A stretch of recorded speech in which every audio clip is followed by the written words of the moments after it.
ఇది పెద్ద గొడవేం కాదు, చిన్న చిల్లర చేష్టగా అంతే. కొద్దిమంది కాంగ్రెస్ పార్టీకి సంబంధించిన కార్యకర్తలు ఇంత స్ప్రోలో లేని పద్ధతిలో వచ్చి ఏదో చిన్నపాటి చిల్లర చేష్ట చేసేది తప్ప ఇంత పెద్ద ఇదేం పెద్ద ఇష్యూ కాదు.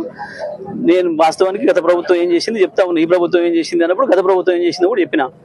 ఇవాళ నీళ్ళు వచ్చినాయి, 3 కోట్ల టన్నుల మెట్రిక్ టన్నుల ధాన్యం పండింది, సన్న ఒడ్లు పండినాయి కాబట్టి ఈ ప్రభుత్వం సన్న బియ్యం ఇవ్వగలుగుతుంది. అందులో సందేహం ఏం లేదు. ఆ విషయాలే నేను చెప్పిన ప్రజలకి. సరే, కొద్దిమంది ఉంటారు కదా పాపం, ఇక వాడు ప్రకటించుకుంటూ వాళ్ళ నాయకుడు ముందట ఏదో ప్రకటించుకోవాలనుకున్న వాళ్ళు కొద్దిమంది ఉంటుంటారు, సహజమైన విషయం.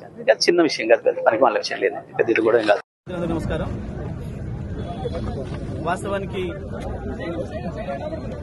మొన్న క్యాబినెట్ అంతా కూర్చొని హడావుడి చేసి ఒక ఆయన ఇంగ్లీష్లో, ఒక ఆయన తెలుగులో, ఒక ఆయన ఏదో భాషలో మాట్లాడిన ఆరోపణల పర్వం ఏదైతే ఉందో అది మొత్తం కూడా కాళేశ్వరం కమిషన్ రిపోర్ట్ కాదు, కాకరకాయ పోర్టు కాదు, కొత్తిమీర కట్ట కూడా కాదు. అది కేవలం కాంగ్రెస్ బీజేపీల ఆరోపణల చిట్ట.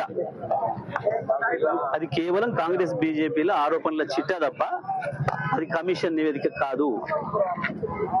కమిషన్ నివేదికను బయటపెట్టకుండా దాంట్లో అని చెప్పి వీళ్ళు సొంతంగా రాసి తయారు చేసింది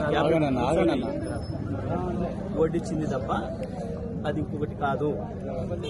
ఎట్టి పరిస్థితులలో కూడా కాళేశ్వరం కట్టింది టీఆర్ఎస్ఏ, అందులో సందేహం లేదు. కాళేశ్వరంతోనే తెలంగాణ సస్యశ్యామలమైంది, అందులో సందేహం లేదు. కాళేశ్వరమే ఎప్పటికీ తెలంగాణకు జీవధార, అందులో సందేహం లేదు. ఈ 2-3 సంవత్సరాలు ఈ దుర్మార్గ కాంగ్రెస్ పాలన, బీజేపీ సమైక్య అందులో ఏజెంట్ల పాలన ఉన్నంత కాలం కొంత ఇబ్బంది పడతారేమో ప్రజలు, కానీ మళ్ళీ తప్పకుండా కేసీఆర్ వస్తారు.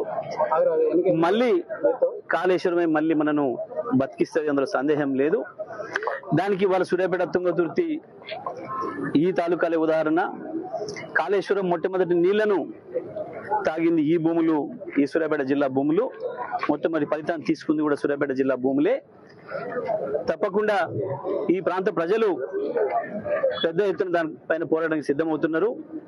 ఇది కేవలం ఏదో కేసీఆర్ బదనాం చేస్తామని చెప్పి గత 2 సంవత్సరాల కాలంగా ఏదైతే పైన మోడీ గారి ఆశీస్సులతోని, పక్కన చంద్రబాబు గారి డైరెక్షన్ లో బనకచెర్ల కొరకే ఏదైతే కాళేశ్వరాన్ని పండబెడుతున్నారో, తప్పకుండా ఈ కుట్రలన్నింటినీ కూడా బయట పెడతాం, చీల్చి చెండాడతాం.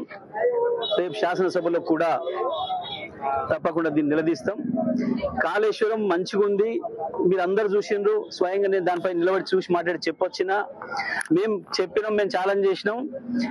మాకు కాళేశ్వరం కేసీఆర్కి అప్పచెప్పండి, 4 రోజుల్లో మొత్తం ఇటు కింద చిన్న సీతారాం తండ దాకా నీళ్ళు తీసుకొస్తాం, రావి చెరువు నింపి ఇటు మోతే చివరి దాకా తీసుకుపోతాం.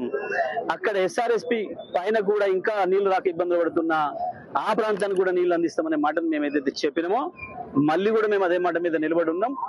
ఎట్టి పరిస్థితులలో కూడా కాళేశ్వరంకి ఇక్కడ చిన్న నష్టం కాలే. కాళేశ్వరం నివేదిక పేరు మీద ఇవాళ కాంగ్రెస్ పార్టీ ప్రభుత్వం చేస్తున్నది మోసపూరిత ప్రచారం తప్ప అది ఇంకొకటి కాదు. అది ఈ పనికి మాలిన వాటికి వీటికి భయపడే దాంట్లో ఎవరం కూడా లేము.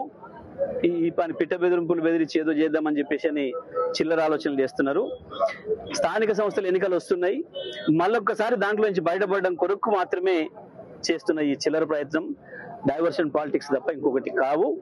కేసీఆర్ గారిని బదనం చేయాలి, కుట్ర చేసి రకరకాల నిందలేయాలి, ఈ ప్రచారాన్ని రోజు పేపర్లలో రాయించుకోవాలి, దాంతో తెలంగాణ ప్రజల్ని మళ్ళొకసారి మోసం చేయాలనే ప్రయత్నంలో భాగంగా చేస్తున్న చిల్లర చేస్తే తప్ప ఇది ఇంకోటి కాదు. అది కాళేశ్వరం నివేదిక కానే కాదు, అది అందులో సందేహం ఏమీ లేదు. ఎన్నికల్లో పోతే బీసీ రిజర్వేషన్ల విషయంలో కాంగ్రెస్ పార్టీ ఇప్పటికీ కూడా మోసం చేసే ప్రయత్నంలోనే ఉంది.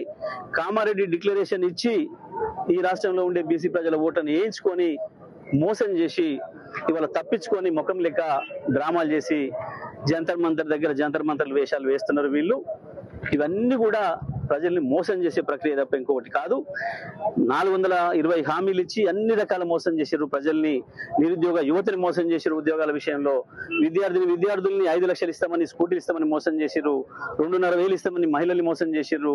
2 లక్షల రుణమాఫీ రైతుల్ని మోసం చేశారు. నెలకి 2,500 ఇస్తామని మహిళల్ని మోసం చేశారు. 15,000 ఇస్తామని చెప్పి రైతుల్ని మోసం చేశారు. అదేవిధంగా సన్నబుడ్లకు బోనస్ ఇస్తామని చెప్పి మోసం చేసిండ్రు. అడుగున మోసమే చేసుకుంటూ వచ్చారు. ఉద్యోగస్తులు మోసం చేసిండ్రు. ఇవాళ బీసీలను కూడా మోసం చేసిర్రు. దాంట్లోంచి తప్పించుకోవడం కొరకు వేస్తున్న డ్రామాలే ఇవన్నీ కూడా. ఈ జంతర్ మంతర్ నాటకాలు కావచ్చు, కాళేశ్వరం కమిషన్ రిపోర్టు పేరు మీద వీళ్ళు చేసిన కాంగ్రెస్ పార్టీ నివేదిక కావచ్చు, ఇవన్నీ కూడా ప్రభుత్వం యొక్క నాటకాలు, కాంగ్రెస్ బీజేపీల నాటకాలు తప్ప ఇంకోటి కావు.